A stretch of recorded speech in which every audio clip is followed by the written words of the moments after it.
Čaute ľudia, teraz som strašne naštvatý, pretože som to už raz nahral celé a mal som to nastavený zlý mikrofón. Takže idem to odznova celé povedať, aspoň už teda viem, čo mám hovoriť. Takže v rámci kanála. Mám nový kanál, na starý som stratil účet. V rámci strihania videí a vychádzania videí.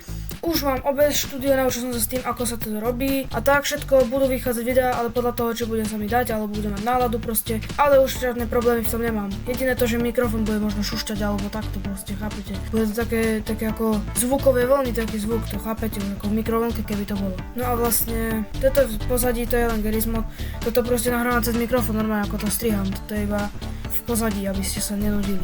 Chápete proste, počas toho, ako budete ma počúvať, ako to vravím toto. Takže vlastne videá budú, kanál už mám tento, ten starý YouTube kanál slovenský, ktorý si môžete aj zrušiť, odberať všetko, to už nie je ani môj kanál, ani ho nemám ako zmazať, lebo proste nemám k nemu prístup, ani nič. A keby som k nemu mal prístup, tak ho nezmažem, proste ho obnovím, ale snažil som sa už toľkokrát, proste vždycky mi to tam dalo. Nemáme dosť dôkazov, aby sme si overili, či ste to vy. To mi píše Google tam furt. Takže ten kanál už je proste stratený. Takže toto je môj nový kanál, videá budú a dúfam, že sa z toho tešíte.